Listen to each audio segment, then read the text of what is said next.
Olá, sejam muito bem-vindos ao Papo Certo aqui na RS Play TV. Aqui o nosso papo é sobre empreendedorismo, gestão, finanças, economia, uma conversa com quem realmente faz o Brasil acontecer, você. Hoje o nosso papo é sobre saúde financeira para empresas. E você pode também assistir o programa no canal 524 da Claro TV e também nas redes sociais do Papo Certo. O programa está no ar, vem com a gente.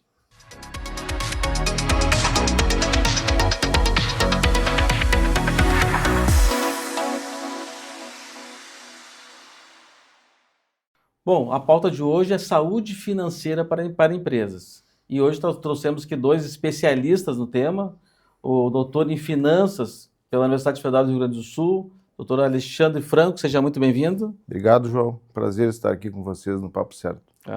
E também empresário na área de finanças, consultor experiente, Emerson Fibic. Fibic, isso aí. Prazer estar aqui, bom dia a todos. Então já vamos para a nossa primeira pergunta, assim, para o doutor Alexandre aqui.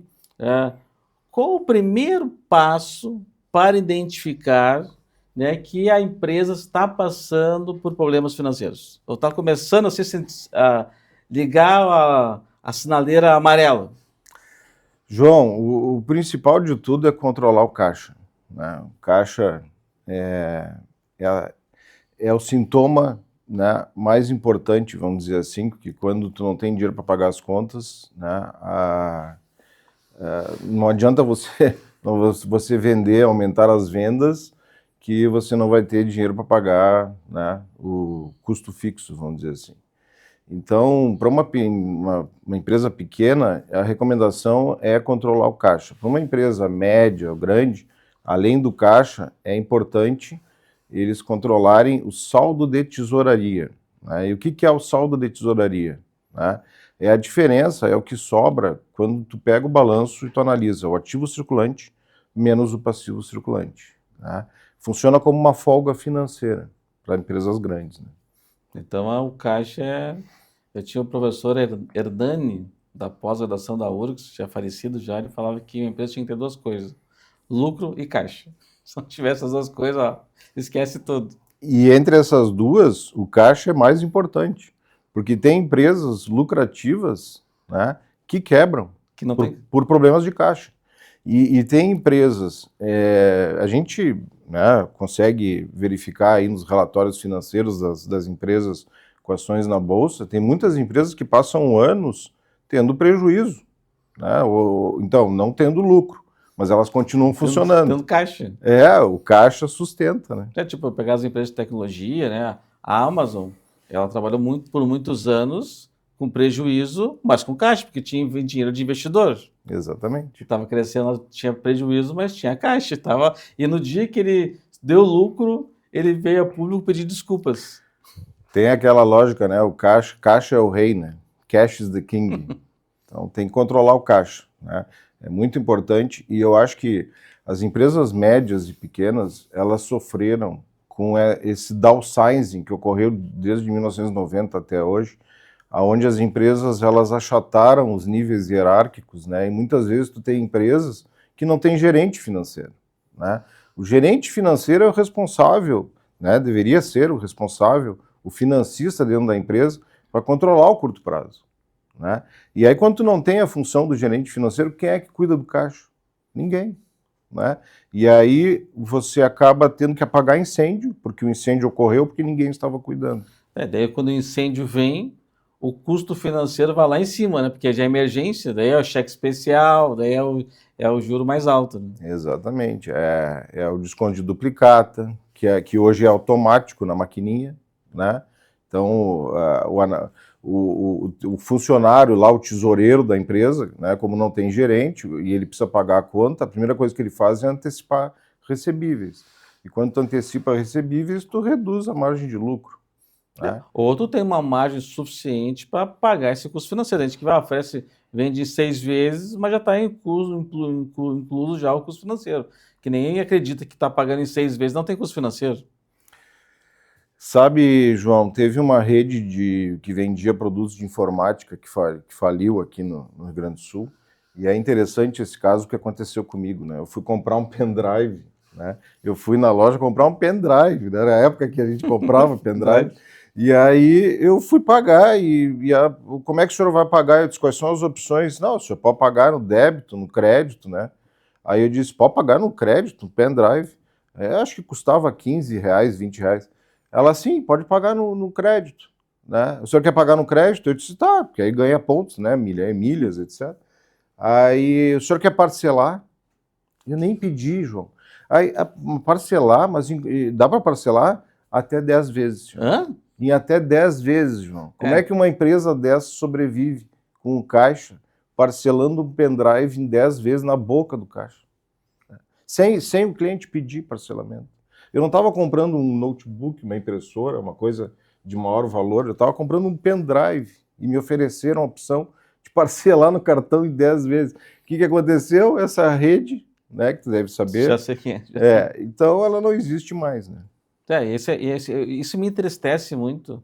É tu ver grandes marcas com rede de material de informática, tinha shopping, tinha 10, 15 lojas, e daqui a pouco, por uma decisão estratégica financeira, né, acaba colocando em risco uma história de muitos anos e muitos empregos também, né? Também Exatamente. entra em recuperação judicial, não consegue sair, a gestão é a mesma, os mesmos pensamentos e acaba fechando, grandes marcas acabam fechando e isso acaba, sempre fico muito entristecido quando vejo uma empresa. Agora fechou uma indústria de erva mate, lá de Santa Rosa, muito conhecida, quebrou, né? Então, eles têm uma história de 20, 30, 50 anos, daqui a pouco toma uma decisão financeira, que eles não têm lá o gerente financeiro para analisar isso, Exatamente. e acaba botando em risco a perpetuidade do negócio. Aquela empresa de sal centenária também aqui, né? Que Também ficou. Na verdade é assim, ó, e comércio então é pior ainda, né? De cada 3 empresas do varejo, uma não prospera em 5 anos. Uma delas vai à falência em até 5 anos, né? Eu até brinco, quando meu filho era pequeno, uma das atividades que a gente fazia quando eu levava ele para o colégio era ele contar a quantidade de placas daquela rede de lojas que mais cresce no Brasil, não sei se tu sabe, a Aluga-se. sim. Né? A Aluga-se é a rede de lojas que mais cresce no Brasil, né? Aonde a gente passa. Muitas vezes quando a gente está dirigindo a gente não enxerga, mas quando a gente sai de Uber e a gente consegue ter a oportunidade de olhar para os lados, né, a gente se apavora, porque é aluga-se. Assim, é a rede de lojas que mais cresce no Brasil, infelizmente. Tu trabalha também com o mercado financeiro, conhece bem esse mercado. Tinha uma grande empresa que está no mercado ainda, de varejo, que estava inaugurando a sua 1000ª loja, e as ações dela viraram pó nos últimos tempos, aí, que estava investindo, né, e acabou reduzindo bastante no varejo. Alguma decisão estratégica equivocada e acabou atrapalhando todo o projeto de crescimento. Né? E às vezes é o ajuste fino que falta lá dentro da organização, né? É aquele ajuste fino, por exemplo, que nem nós falamos dessa rede aí de informática. Tem uma rede de farmácias que fez esse ajuste fino, né? Que é uma rede de farmácias que cresce, a gente encontra ela a cada esquina, surge uma nova. Na verdade, existem regras ali de parcelamento, de crédito, né? Por exemplo, a parcela mínima tem que ser R$ 100. Então, assim, você coloca controles no sistema, né, para conseguir reduzir a necessidade de capital de giro. Isso é que faz com que uma empresa sobreviva. Né? Bom, e Emerson, quais são os principais erros mais comuns de gestão financeira nas pequenas empresas? Falta de controle, falta de dados, porque se você não tem a informação, você não consegue tomar decisão, né? Então, aquele velho ditado, não se gerencia o que não se mede, né? E assim, principalmente pequenas e médias empresas, muitas vezes elas têm dificuldade de formar uma base de dados e extrair dessa base de dados as informações necessárias para poder fazer essa gestão, não só financeira, né, mas da operação como um todo. Porque o que eu sempre digo, assim, no sentido do financeiro, ele é um reflexo do que acontece na operação, né? Então, a questão de margens, de vendas, de custos, tudo vai refletir lá no financeiro, lá no caixa, lá nas margens, lá na lucratividade, né? Então, se você às vezes começa também, tem que ampliar um pouco essa visão. Claro que, como o Alexandre traz a questão do gerente financeiro, ele é ou deveria ser o responsável para ter esse controle, mas tem outras atividades na empresa, estrategicamente falando, que impactam lá no financeiro, né? E aí, se você não tem dados, controle e gerenciamento, você acaba tendo lá no financeiro um reflexo não positivo, ou talvez que diminua a tua lucratividade, ou talvez te gere até prejuízos, e o pior de tudo, né? O pior não é ter prejuízo, é você não saber que está tendo, né? Por falta exatamente de mensurar isso, né? A questão contábil também, ela traz essa questão de informações, porém muitas vezes ela tem um olhar, né? Alguns escritórios, né, eles trazem um olhar muito técnico e fiscal, né? E às vezes falta esse olhar gerencial para o negócio, né? Então, os números de uma forma gerencial, para poder tomar decisão estratégica dentro do negócio, não apenas, né, fazer a parte do fisco e a parte Às tributária, vezes tem enfim, lá, né? tem um sistema financeiro, um bom sistema financeiro, um sistema RP lá, de gestão lá, e acaba não usando a pleno, não acaba lançando todas as despesas dentro do sistema Exatamente. e não consegue ter as informações básicas para tomar as decisões, né? Perfeito, E aí tem os custos, às vezes implícitos ou não recorrentes, né? Por exemplo, depreciações contábeis é uma coisa, outra coisa é uma questão, né, depreciações, né, de produtos, obsolência de máquinas, né, necessidade de reinvestimento na empresa, então tudo isso precisa estar mapeado, né? Tá. Bom, e Alexandre, qual é essa diferença entre o fluxo de caixa e lucratividade? A gente está falando um pouquinho de capital de giro, né? Como que essa questão do fluxo de caixa e lucratividade? O lucro é contábil, né? O fluxo é o sangue da empresa, né? É o que circula, né? Então, assim, o mais importante entre os dois é o fluxo de caixa, né? Ele, até a metodologia principal de valuation, que é o fluxo de caixa descontado. Então, na verdade, o mais importante é, né, a geração de caixa, o fluxo de caixa, que se ela for saudável e reduzir o custo financeiro da empresa, você vai ter uma lucratividade maior, né? Então, o lucro, eu sempre digo, o lucro acompanha a gestão do caixa, né? Então, é muito mais importante você ter uma empresa com uma gestão eficiente de caixa, né?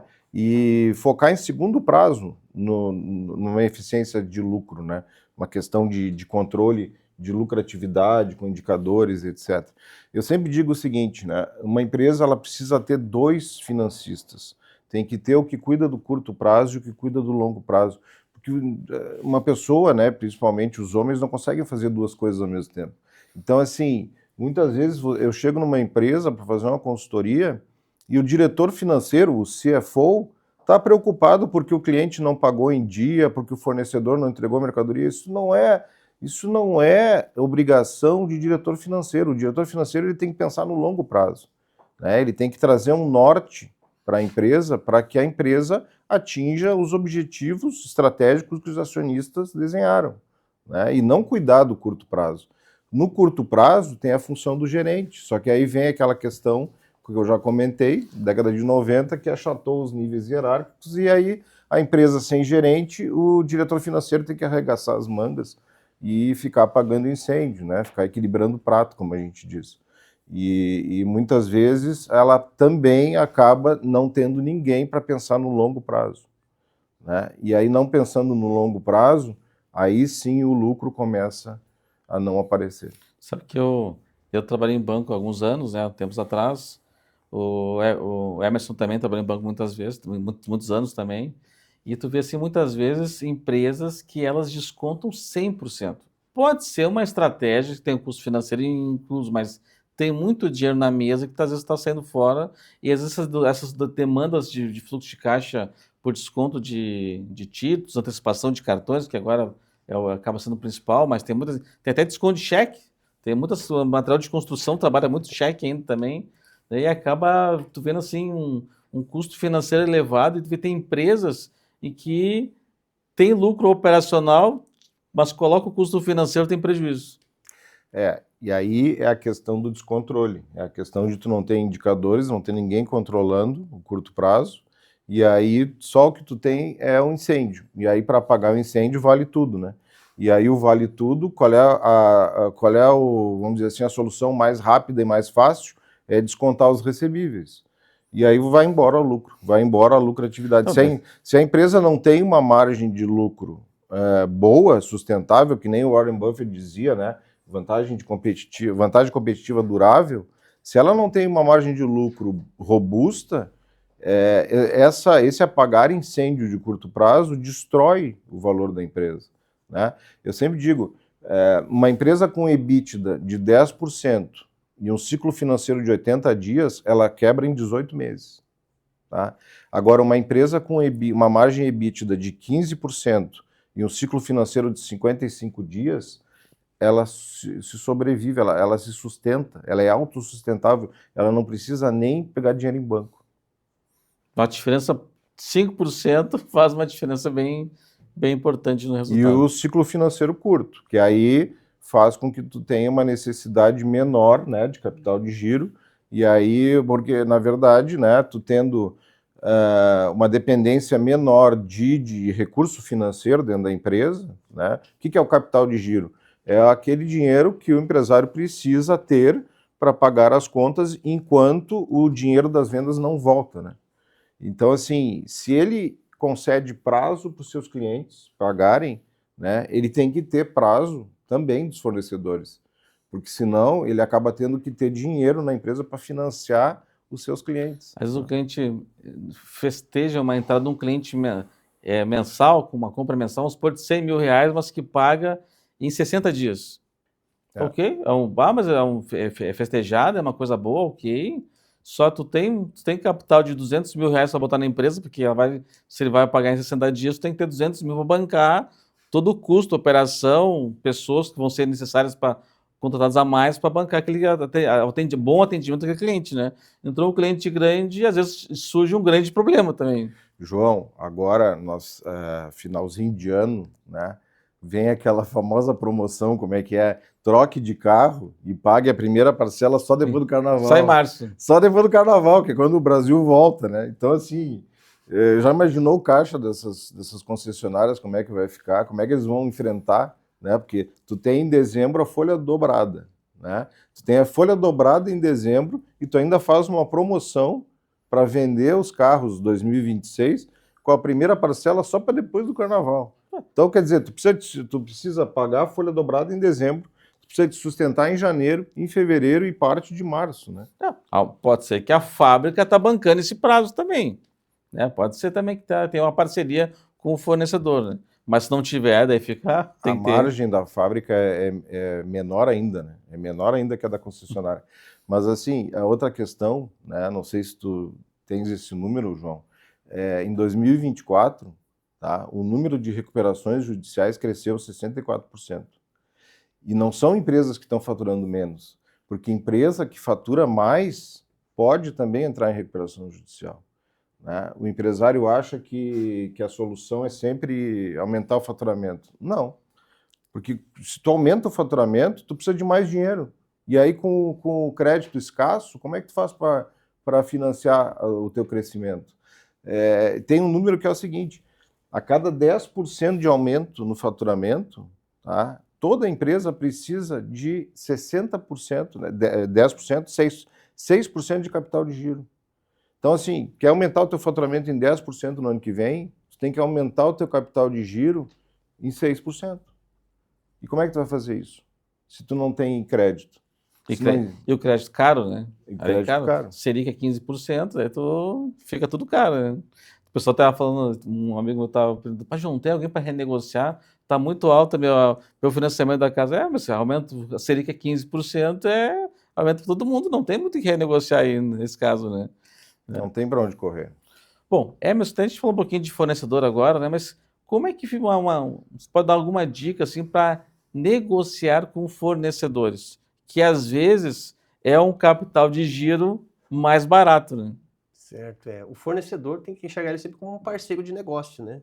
Assim como uma instituição financeira, o teu colaborador, os teus clientes, é um ecossistema, né? Então o fornecedor ele é parte do princípio que ele é um parceiro de negócios teus. Então, se for por necessidade pontual, né, seja transparente com o com o teu fornecedor, né? Eu digo assim que a honestidade nos negócios, a confiança nos negócios, ela pode às vezes até não te levar naquele momento a melhor das negociações, mas ela vai te dar perpetuidade, ela vai te dar a capacidade de continuar no mercado, de continuar encontrando, porque hoje, queira ou não, o ecossistema está carente, né, de confiança entre as partes. Então, quando você se mostra aberto, olha, eu estou com esse planejamento, mas também não dizer, olha, eu só preciso porque eu preciso. Mostre para ele o que você precisa e o que você está fazendo para, né, organizar de forma diferente, talvez o fluxo, que talvez seja um pouco mais apertado nesse momento. Olha, estamos fazendo isso, fazendo aquilo. Traga dados, traga informações para esse fornecedor, para que ele possa entender o que você está internamente organizando para justificar aquela situação, né? Mas eu acho que eu diria assim, que o principal ponto, quando você for falar com parceiro de negócio, seja transparente, seja honesto, seja claro, né? E vai com o plano de ação complementar. Você já Vai vai com plano com de ação. Não adianta também só pedir no amor, né? Ah, me ajuda aqui, me ajuda aqui. Sim, mas me ajuda aqui, mas eu estou fazendo a minha parte aqui dessa forma e dessa forma para, né, reorganizar essa questão, se for uma questão pontual realmente, né? Mas acho que o principal de tudo é essa abertura, essa clareza com o teu parceiro de negócio. E Franco, como é que tu fala? Pô, faça um pouquinho da tua metodologia de análise dinâmica, né, para traçar metas factíveis. Então, João, eu leciono cursos de MBA, né? Eu digo assim, eu sou dos anos 2000, né? Década de 90, então já faz mais de 20 anos aí que eu leciono gestão financeira de curto prazo, cursos de MBA, mestrado, doutorado, e eu, na verdade, eu não desenvolvi uma metodologia nova, eu simplesmente adaptei uma metodologia que veio lá dos anos 70, veio para o Brasil em 1995, que é o modelo de análise de capital de giro, né, do modelo de Fleury. O que é o modelo de Fleury? O Fleury foi um financista, tá, francês, que desenvolveu uma análise onde tu verifica de forma dinâmica como é que tá o comportamento do teu capital de giro, tá? E ele usava 6 anos. Qual é a adaptação que eu fiz? Eu reduzi para 3 anos essa análise. Então é uma janela móvel de 3 anos, tá? Onde ali você tem a tendência de curto prazo, você está cuidando de curto prazo. Então, o que aconteceu há 5 anos atrás não vai impactar o teu caixa hoje, né? Então, são 3 anos, tá? E o mais importante é a análise dos ciclos e as sugestões de melhoria que o próprio método traz, né? Quando você enxerga que você já foi melhor há 3 anos atrás. Então, assim, se eu tive um comportamento melhor há 3 anos atrás, por que não trazer isso de volta? Por isso que a meta acaba se tornando factível. Porque há 3 anos atrás você era melhor. Então, a gente traz... É você com você mesmo, no Exatamente, caso. Exatamente. É uma análise interna onde a empresa faz a própria reflexão do que realmente funcionava, né? Há 1 ano atrás, há 2 anos atrás, há 3 anos atrás, e por que parou de funcionar. E fazendo isso, tu tens que ver, João, a quantidade de dinheiro que a gente consegue, vamos dizer assim, tirar da gaveta, né? Porque, na verdade, recebíveis são dinheiros que não existem hoje, que vão existir no futuro. Então, se você reduz o seu ciclo financeiro, vamos dizer assim, parece que surge dinheiro do nada, e é um dinheiro que não tem custo, porque o dinheiro é teu, né? Então, quando tu reduz a tua necessidade de giro, é um dinheiro que tu libera, que tu pode comprar mais mercadoria, que tu pode investir mais em outras atividades, em outros negócios, né? Então, essa questão também eu vejo assim que tem nessa questão do capital de giro, né, dessa questão da importância disso, né, eu vejo o pessoal às vezes festejando quando começa a atender grandes clientes, né, sua rede, os Carrefour, né, estou dando um exemplo do Carrefour, que é uma das maiores, se não a maior do Brasil hoje, né, daí eles pagam lá com 70 e poucos dias o fornecedor. E o fornecedor fica feliz que vai vender para o Carrefour, mas não tem capital de giro para bancar 72 dias. Tipo, tu vende num dia, vai receber 72 dias, vende no segundo dia, e assim vai um prazo, vai engolindo o teu, daí tu começa a ter que descontar todos aqueles títulos e a tua margem vira pó ou negativa ainda, né? Isso aí, tu colocaste um ponto bem importante, é a questão do poder de barganha, né? Então, assim, muitas vezes um cliente grande, né, A pessoa lá, o empresário, poxa, eu vou fornecer para o Carrefour, né? Agora, quem é que tem poder de barganha aí? Quem é que vai barganhar preço? Quem é que vai barganhar prazo? Não vai ser você, vai ser o Carrefour. E aí você vai ficar refém do Carrefour, né? Um exemplo que eu tive foi uma vez eu fiz uma análise, uma consultoria financeira para uma empresa, um aviário, né? E esse aviário, ele tinha um Carrefour da vida, tinha um cliente grande, né? Só que a dependência e o poder de barganha das negociações era sempre do cliente. Então sempre estourava o caixa, sempre tinha problema de ciclos, né? E aí eu disse, por que tu não abre um outro aviário e começa a vender para mercados menores, né? Vendia aqueles frangos resfriados e coisa e tal. Aí ele disse, não adianta, no contrato, se eu ampliar o meu aviário, etc., eu tenho que vender, eu tenho que oferecer primeiro para o meu cliente. Bom, então é uma dependência, né, contratual, completamente Daí, desumana. que consultor financeiro vai fazer daí? Não tem o que fazer. Então, as 5 forças de Porter, né? Onde você Exatamente. fica refém lá do teu cliente lá e tá amarrado, né? Tá amarrado. E aí você acaba tendo que aceitar esse prazo de pagamento longo, né? A tua necessidade de capital de giro estoura, né? Ela sobe e não adianta, não gira, a máquina não gira, né? Então, assim, quem é que assinou esse contrato? Primeira coisa, né? Às vezes, se o cara tem uma condição que a margem fica zerada, mas tu tem uma visibilidade, pode ser uma estratégia de negócio. Agora, é muito fácil tu faltar caixa e teu custo financeiro volta e ficar negativo, aí que é o problema, né? A gente vê muito nessas grandes redes aí de supermercado as marcas próprias, né? Por exemplo, arroz Carrefour, não sei.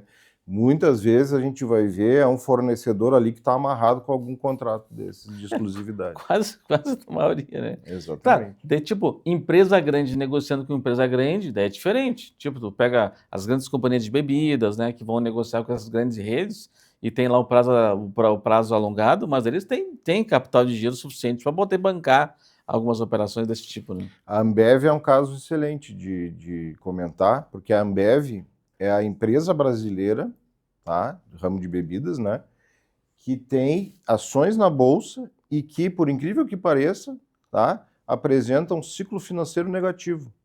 O que é o ciclo financeiro negativo? Né? Você recebe dos seus clientes antes de pagar o seu fornecedor. Ou seja, você não precisa de capital de giro.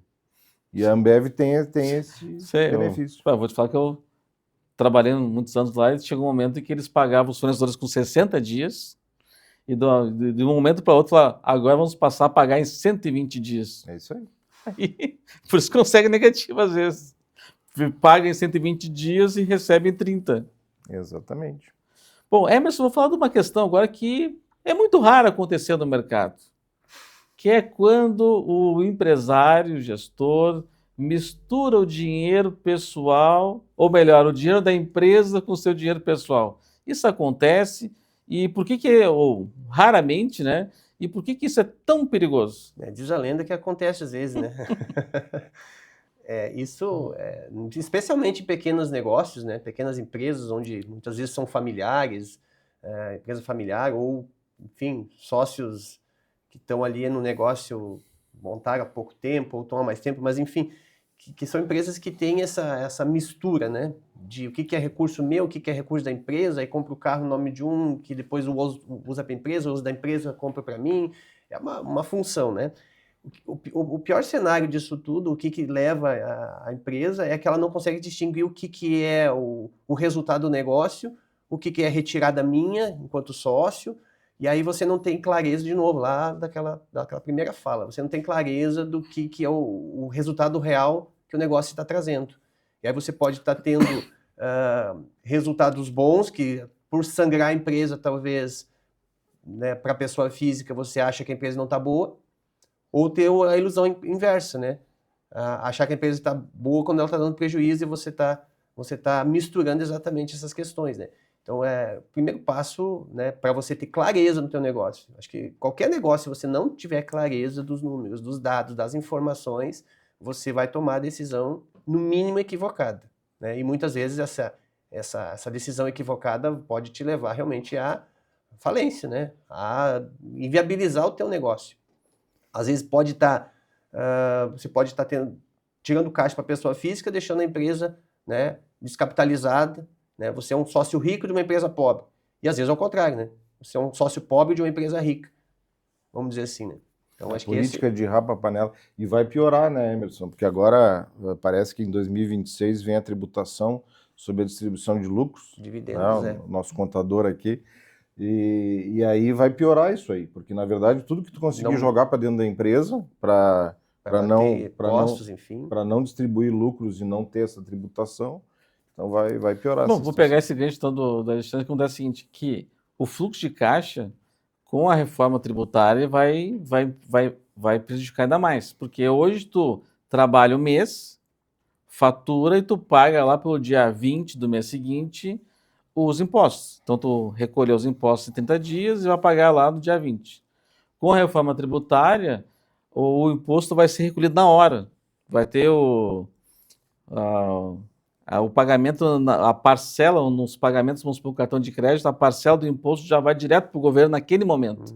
Então vai impactar ainda mais o split payment, né? O split payment vai trazer isso, vai tirar na hora o pedaço do governo, vai para o governo na hora.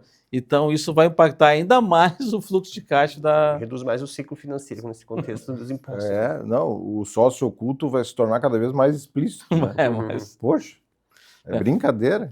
Sabemos que a gente lá no Forte também faz alguns trabalhos de consultoria, e olha, não raras vezes o problema do pequeno empresário, especialmente, não era na margem, não era no produto, não era no serviço, e ele disse, João, o dinheiro não aparece, mas ele paga as despesas da escola, do financiamento do carro pessoal, financiamento da casa, tudo pela conta da empresa. Só que isso tudo é distribuição, é prolabore e distribuição de resultado, né?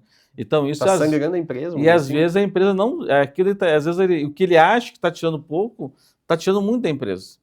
E às vezes no momento que tu pega um monte de despesa fixa na tua pessoa física e para te diminuir isso depois é muito difícil. Né? Já tem o financiamento do carro, financiamento da casa. Desde já começa a fazer financiamento na casa, no terreno em Xangri-Lá, uma casa em Xangri-Lá. Quem paga a conta é a empresa. Paga 20 mil por mês. Daí, quando eu investe um apartamento na Serra, mais 10 mil por mês. Daí, compra um carro novo, mais 10 mil por mês. E assim vai. Tu tem uma série de despesas fixas. Tu fala assim do consultor, você tem que reduzir a sua retirada. Ele diz, não tem como. Carro de $500 mil. Não tem como. Você não tem como reduzir, porque já está tudo já engatado em contratos de parcelas fixas, né? Exatamente. Aí acaba que como você não tem clareza do quanto a empresa realmente poderia te dar para a pessoa física, você acaba sangrando a empresa, né, às vezes num momento inoportuno, que inviabiliza ela de permanecer, ou pelo menos permanecer sem precisar buscar capital externo, né? Por exemplo, de bancos ou de alguma forma injetar recurso externo dentro de uma empresa, sendo que você está retirando lucros no momento que ele nem existe, talvez ainda. Sabe que o banco começa a te oferecer dinheiro também, né? Agora tem os Pronamp também, que é uma taxa diferenciada, tem carência e tal.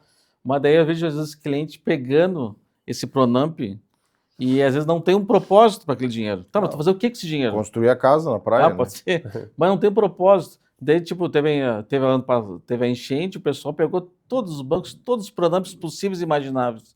Daqui a pouco o dinheiro sumiu. Tá, mas cadê o dinheiro? A gente foi pagando uma conta aqui, uma conta ali, desapareceu o fluxo de caixa. Só que o seguinte, daí começa a vir tipo, as parcelas para pagar. E aí não tem fluxo de caixa para pagar.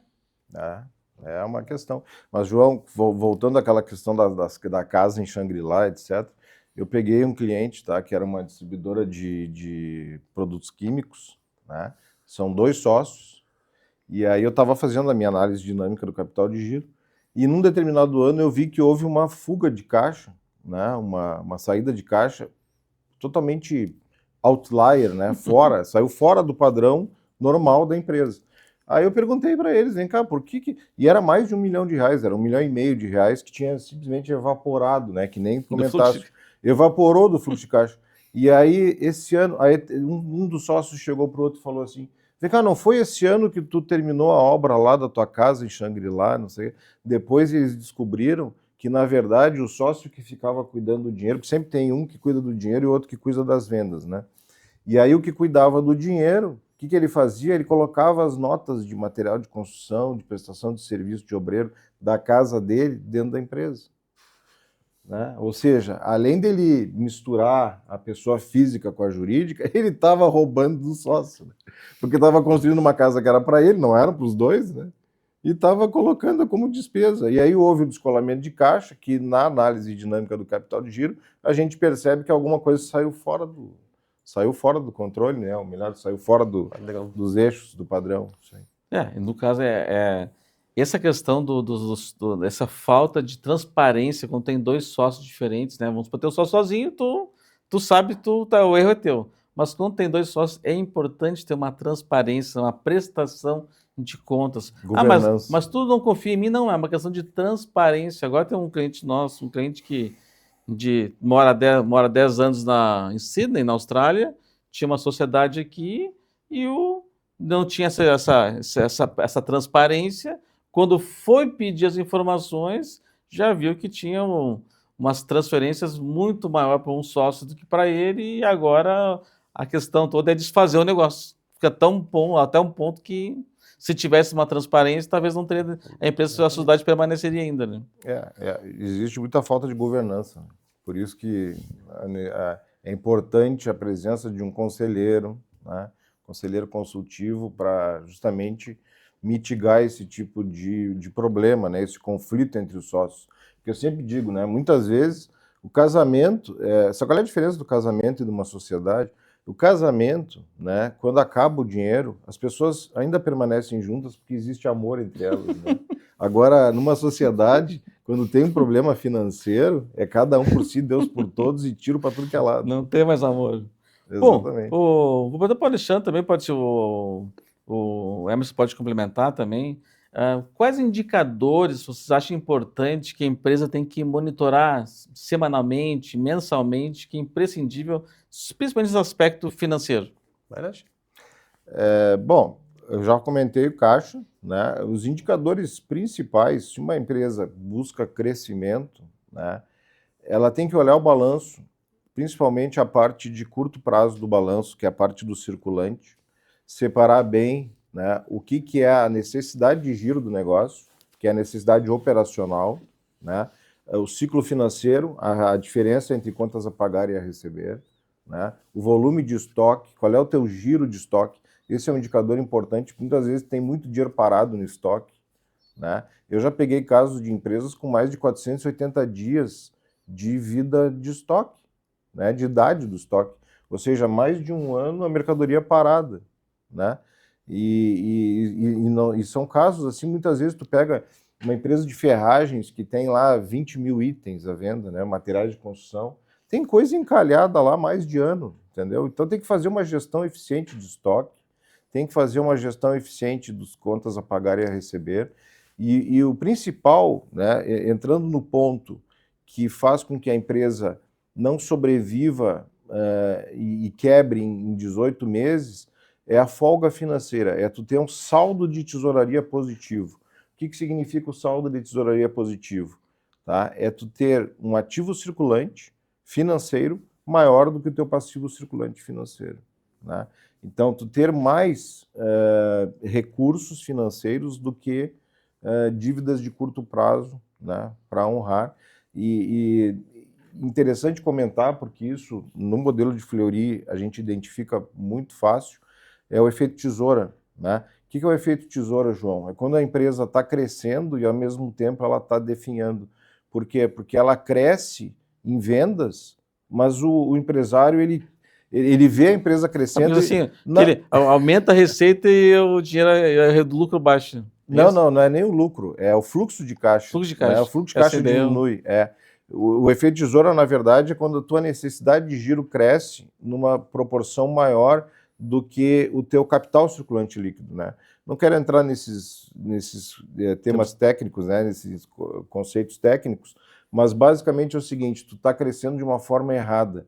Né? Vender mais não significa ser uma coisa saudável, porque muitas vezes, para vender mais, o teu vendedor vai oferecer prazo, vai oferecer desconto, e aí a tua margem de lucro vai lá embaixo, né? Volta de novo o lucro aí. Mas o importante é controlar o saldo de tesouraria. Porque quando uma empresa entra num saldo de tesouraria negativo, que isso é fácil de identificar, ela não dura 3 anos.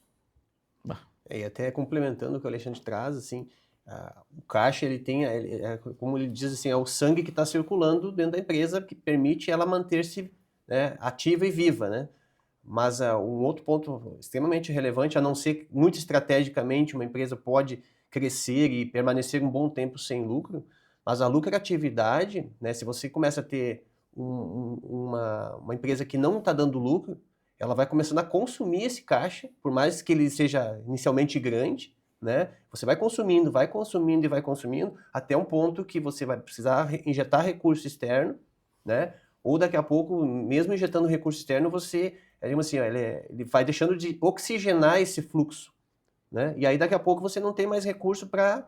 Ou esse recurso se torna tão caro que operacionalmente você é até rentável, mas financeiramente, quando bota ali os custos, né, de juros e outras questões financeiras, aí você acaba não sendo mais. Então olhe muito para a sua margem também, né? Olhe quanto você vende, quanto você gera de margem, e se essa margem ela hoje cobre o teu custo fixo, com sobras que na prática vai virar o teu lucro operacional. Às vezes a margem é grande, mas o custo fixo é maior ainda. Exatamente, né? E o ponto importante que o Emerson colocou, trouxe à tona, é a margem de contribuição. Isso aí, margem de contribuição. Que é antes da margem de lucro, né? A margem de contribuição é o quanto do preço do produto tu tem de sobra depois de tu pagar o teu custo fixo. Uhum. E aí, isso é que é importante, né? E quem é que é mais eficiente, vamos dizer assim, nessa gestão de margem de contribuição? Isso eu aprendi quando eu estava no mestrado. São os supermercados, né? Tem supermercados que, inclusive, vendem produtos com margem de contribuição negativa para atrair clientela, né? Os bois de piranha. Exatamente. Então, por exemplo, o óleo de cozinha, né? Eu peguei uma rede de supermercados no interior do Rio Grande do Sul que o óleo de cozinha, eles vendiam a 90 centavos e o custo era R$ 1,20. Ou seja, eles tinham um prejuízo de 30 centavos para cada venda do óleo de cozinha. Aí eu planilhei os dados e disse, olha, vocês estão tendo prejuízo vendendo óleo de cozinha. Deram risada, né? Porque, pô, eu estava no mestrado, né? Tudo bem. Aí eu podia pecar. É estratégico. Não, exatamente. Por quê? Porque a dona de casa, né, ela olhava o folheto, onde é que está o óleo de cozinha mais barato? Está nessa rede aqui, eu vou comprar lá. Só que aí o que acontece? Tu tem que ter um sistema de ERP, tu tem que ter tecnologia para conseguir fazer o quê? Esse prejuízo no óleo de cozinha, tu tem que jogar no sorvete, tu tem que jogar na carne, tu tem que jogar no chocolate, entendeu? Nas outras coisas. Voltamos e aí, lá, né? Dados, informações. Aí tu tem que ter, tendo a tecnologia ao teu lado, tu consegue, né, vender alguns produtos com um prejuízo, mas de forma estratégica. Exatamente. Bom, e MC, qual o momento certo de começar a pensar num investidor, ou numa nova operação de crédito? Que a empresa está crescendo daqui a pouco, mas está faltando dinheiro, vou buscar um investidor, vou buscar uma nova linha de crédito. Busca de capital, vamos dizer assim, de um modo geral. A busca de capital, seja ela... Sempre tem alguém que está patrocinando essa operação, né? Inicialmente o sócio com recursos próprios, né? Depois pode ser o próprio lucro que a empresa já gerou, continua ali investido, ou terceiros, né? Pode ser sócios novos ou recursos do mercado financeiro, né? A gente entra tanto bancos, outras formas de buscar recurso, né? Qualquer recurso que você busque fora e que você coloque dentro do teu negócio, ele tem que ser mais barato do que a capacidade que esse recurso tem de gerar em rentabilidade aqui. Não posso pegar um recurso a 15% se a minha operação não gera 15%. Né? Eu vou estar pagando mais caro, é melhor eu ter uma operação mais enxuta, menor, né? Que é aquela história que a gente falou. Não adianta faturar por faturar, só para encher os olhos, né? E não ter o resultado financeiro daquele crédito. Então, buscar crédito, né, seja ele no novo aporte de sócios, né, que daí também não é só questão financeira, é o quanto esse sócio vai se envolver na operação, vai trabalhar aquela, vamos dizer assim, vai opinar e mexer na forma como eu trabalho hoje. Então, tem que estar muito ciente de que um sócio novo pode não ser só o financeiro que vai trazer, mas vai influenciar decisões, e se eu estou aberto a isso ou não. Né? Então, o banco, por exemplo, ele não vai opinar dentro do teu negócio, então também tem, às vezes ele é mais caro, às vezes ele pode ser um pouco mais burocrático, mas ele não vai opinar no teu negócio. Então também tem que avaliar isso, não só o custo financeiro da operação. Mas olhando para o custo financeiro desse aporte, dessa injeção de recursos, ele precisa ser menor do que a capacidade de gerar resultados. Então, se você não tem uma noção clara de quanto o meu negócio rende e o que eu vou fazer com esse novo recurso, aí tem um termo que no mercado, eu gosto muito de analisar assim, é a análise marginal. Quanto esse 500 mil a mais, esse 1 milhão a mais de recurso vai fazer eu gerar aqui, a mais de resultado? Porque se eu já gero uma rentabilidade hoje da forma que está, quanto esse recurso a mais vai fazer eu gerar a mais ou não de resultado? Essa falta de consciência ou falta de informação e controle pode fazer com que a pessoa pegue um crédito, eu até falei do Pronamp, que tem taxas menores, mas que daqui a pouco pode ser que sem a utilização correta vai trazer um problema para a empresa depois. Exatamente. Eu tenho que fazer com isso aqui para otimizar mais a minha operação, né, para fazer ela se tornar mais rentável do que ela está, ou talvez para sanar um prejuízo, né, um empate técnico, vamos dizer assim. Então faz sentido eu pegar. Mas se eu não tenho uma destinação que vai fazer isso aqui, não faz sentido, né, buscar, né? Alexandre, até para o nosso telespectador que está nos assistindo agora, daqui a pouco está pensando, eu preciso de uma ajuda, porque eu estou agora com um problema de caixa. Estou com um problema de caixa da minha empresa e tal, tá faltando dinheiro. Se ele fosse contratar um consultor e fizesse após o diagnóstico, quanto tempo daqui a pouco ele teria já algum resultado já com uma consultoria financeira? João, eu diria 30 a 90 dias. Tá? Primeira coisa é analisar o fluxo de caixa, fazer um orçamento de caixa bem feito, né? Separar o que é operacional do que não é operacional. Tá? Aí o empresário vai começar a enxergar o seu negócio de uma forma diferente. Né?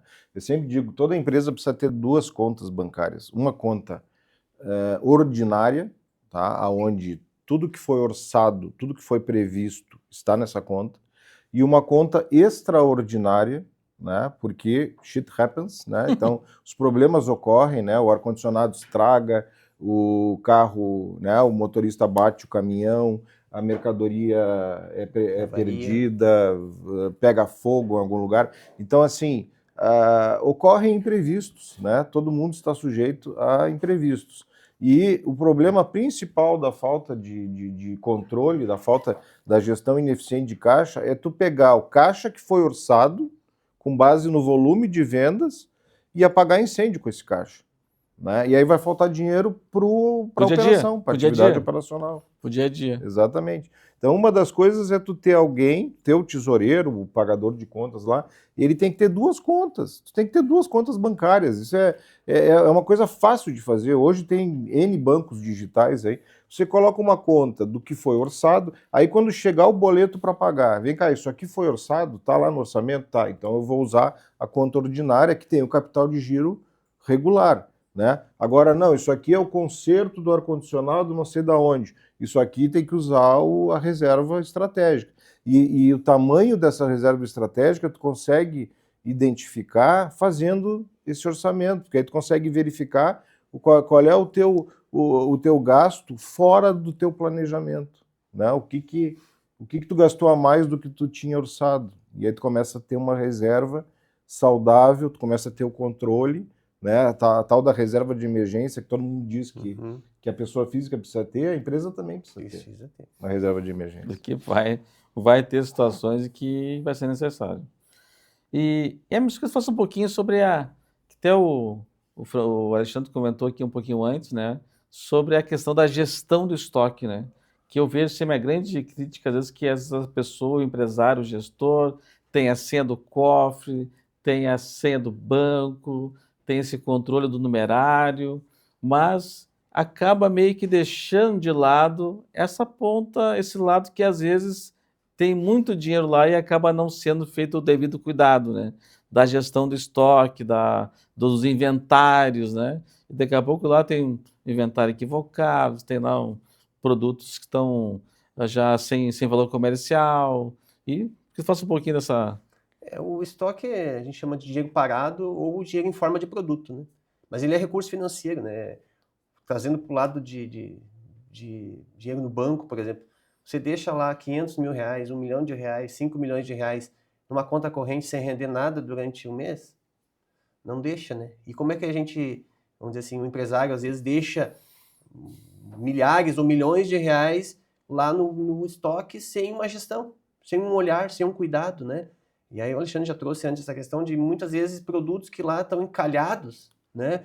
E aí entra aquela questão, às vezes a gente chega em empresas muitas vezes que o comprador é o cara que só sabe conversar com o fornecedor e fazer pedido, né? O financeiro ele é só um cara que não deixa atrasar boleto, né? O gerente de vendas ele está só olhando para ver se... Quer dizer, cadê aquele olhar mais amplo, mais cuidadoso, mais profundo, né? Então o cara do compras, o cara que cuida dessa área de estoques em geral, ele tem que olhar, pô, eu comprei, agora está girando, não está girando? Estou com o produto encalhado? Não, eu vou comprar uma outra linha, deixa aquela ali, porque essa aqui não está vendendo. Daí eu compro uma outra linha, eu compro outro tipo de produto. Então, vou comprar eu tinha o verde lá no estoque, eu vou comprar um amarelo para ver se sai. E o verde fica lá. Eu digo né? que Então é complicado, né? Emerson, eu digo que a única empresa que deve, né, pode e deve fazer queima de estoque é a empresa ligada ao ramo de moda, né, vestuário, porque aí você tem, né, as sazonalidades, né, o inverno, o Sim. verão, então você liquida o que não foi vendido para comprar outras coleções. Outras coleções. Mas qualquer outra empresa que faz queima de estoque, né, está tendo um problema, está tendo uma ineficiência no departamento de compras. Exatamente. Né? Então o comprador não pode só olhar para comprar novos, né? Ele tem que olhar o que eu comprei, será que saiu, não saiu, por que não saiu? Exatamente. Entender essa dinâmica, né? Nós temos um problema muito sério no Brasil de infraestrutura, né? Então, assim, o giro de estoque no Brasil é de 3 a 4 meses, tá? Se a gente pegar dados de Singapura, China, Japão, são semanas. Semanas. E olha, quanto custa isso, né? Exatamente. A necessidade de dinheiro parado. Mas aí é a questão da infraestrutura. O vendas quer um estoque maior para não faltar produto. Né? Mas não está preocupado em vender aquilo que não está saindo, né? E aí fica aquela questão. E o financeiro usando o cheque especial, pegando linha de crédito para ter caixa da empresa e tem lá um monte de dinheiro parado. Para pagar os boletos em dia, independente da fonte, né? Aí tu pega o dinheiro mais caro que tem, que é aquele dinheiro que tu não pede, né? O dinheiro mais caro que tem, o crédito mais caro que tem é o que tu não pede. É o cheque especial, é o cartão de crédito. Quanto mais fácil o acesso, mais caro é. É a antecipação de recebíveis que já está lá, entendeu? Então já está lá pronto, é só tu apertar um botão e o dinheiro cai na conta. Não, E uma outra questão também, trazendo para vocês, a questão da gestão da inadimplência, que é outro item que também impacta muito no fluxo de caixa, né? Às vezes o vendas não está muito preocupado na qualidade do crédito lá do cliente e acaba vendendo, não recebendo e falta dinheiro no caixa depois. A questão da inadimplência ela tem esses 2 pontos, né? 2 pontos, na verdade. Então, a primeira é que você fura o caixa, né? Você está com uma previsão de receita que acabou não se consolidando e você tem que pagar, estava talvez contando com aquele recurso para fazer pagamentos e esse dinheiro acaba não entrando. E no último, por outro lado, ele entra também na última linha, lá no lucro, né?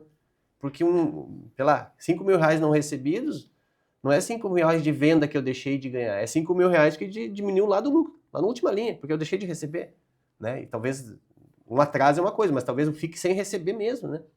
O cliente lá deu um balão, quebrou, não vai me pagar mais. Então eu tenho um furo no caixa, na gestão do fluxo, e um prejuízo, né, na última linha. Ele não, é na veia, vamos dizer assim. Né? O mais importante em relação à inadimplência é a gestão da inadimplência. Né? Tem muito empresário que acha que a solução é inadimplência zero. Né? Se o cliente está negativado, eu não vou vender parcelado para ele. Só um pouquinho, né? Quantos brasileiros estão negativados? Você vai perder uma parcela gigantesca, né, de potenciais clientes que, mesmo negativados, vão honrar o seu boleto. Então, assim, a gestão eficiente da inadimplência é muito importante. É você saber manter o controle dela. Né? Pega empresas comparáveis à sua e vê qual é o índice de inadimplência dos seus concorrentes. Se for na faixa de 6%, 7%, e você tiver com uma inadimplência de 12%, você está com uma gestão ineficiente. Você tem que apertar um pouco mais, né, as regras de crédito para conceder crédito. Quer dizer, né? Na verdade, a inadimplência ela começa lá numa análise de crédito, né, o controle. Porque se você vender a prazo, inadimplência zero nunca vai acontecer. Se ela está acontecendo, significa que você tem provavelmente capacidade de abrir um pouco mais essa regulação, essa análise, afrouxar um pouco ela, né? Então, é o controle, tá dentro de uma administração, e esse custo de perdas, assim como perdas de avarias de estoque ou qualquer outro tipo de coisa, perdas de roubos, perdas de uma inadimplência, ela também tem que estar dentro de um pacote né, do meu preço, da minha precificação lá. Essa gestão também eu acho importante que tu começa na análise de crédito, né? Mas também eu vejo as empresas, às vezes, não tendo uma gestão boa, é de cobrança. Cobrança. Quem cobra Tipo, primeiro recebe primeiro. Então a pessoa não cobra ou demora para cobrar muito, né? Não tem um processo de cobrança, né? Tipo, toda segunda-feira manda lá os boletos com multa e Política, juros, né? toda quinta-feira faz a ligação para todos eles, após tantos dias manda lá pro gerente cobrar, manda pro diretor cobrar, manda pro jurídico cobrar. Esses processos, esses prazos, acaba não tendo essa gestão, né? Bom, mas pessoal, o nosso tempo passou voando aqui, acho que foi muito bom, acho que quem assistiu o programa viu que muitas dicas importantes e reflexões importantes, né? No momento, às vezes, que com o juro cada vez mais alto, o crédito mais alto, fica mais difícil. Então, eu queria passar uma palavra final para vocês, uns 30 segundos de fechamento e uma dica importante para quem está nos assistindo aí. Bom, Vai João, agradeço muito o convite, né? Gosto muito do Papo Certo, acompanho vocês semanalmente, e o que eu tenho para dizer para o empresário é o seguinte, né? Tenha calma, né? Não se desespere, porque desespero não paga boleto, né? Respire fundo, né? Contrate uma ajuda caso você não tenha ninguém na sua empresa para te ajudar a controlar o curto prazo. Eu sei que você precisa cuidar de tudo e muitas vezes é difícil, tá? Faça um orçamento de caixa, nem que seja para os próximos 3 trimestres, né? E aí você vai começar a enxergar, separa o que é operacional do que não é operacional, né? E começa a ter um controle. No momento que você tiver o controle de caixa bem ajeitado, aí você começa a pensar em lucratividade. Esse é o recado que eu quero deixar para eles. Muito bem. Mas... Olha, eu sempre digo assim, eu tenho uma filosofia, prosperidade agora e prosperidade no futuro. Então acho que para a empresa vale muito isso, né? Ela tem que olhar o seu curto prazo, tem que se manter saudável, tem que se manter no jogo, tem que se manter sólida e olhar o longo prazo para que você também tenha um parâmetro de onde você quer chegar, o que você precisa fazer para chegar nesse objetivo, nesse tamanho, nessa lucratividade, nesse market share, enfim, né? Você nunca pode olhar o hoje em detrimento do amanhã, e nunca pode só olhar o amanhã e esquecer do hoje. Então, acho que esse equilíbrio é muito importante, né? E como o Alexandre colocou muito bem, eu acho que essa questão de ter alguém que possa te apoiar, que possa sentar contigo, abrir a mente, abrir a visão, né? Você não vai além da visão que você tem, né? Então, você precisa também, às vezes, ampliar essa visão, ter olhares, que você também não consegue ser especialista em todas as áreas da tua empresa. Então, vocês é muito bom, talvez, na tua operação, é muito bom em vendas daquele teu nicho de negócio, mas você precisa também, às vezes, olhar, né, ter alguém que possa te ampliar essa visão e possa te ajudar nessa caminhada, né? Então, muito obrigado, Alexandre, Emerson, também agradecendo a nossa competente equipe técnica e agradecendo a nossa qualificada audiência. Muito obrigado e até o próximo programa. Tchau, tchau. Obrigado.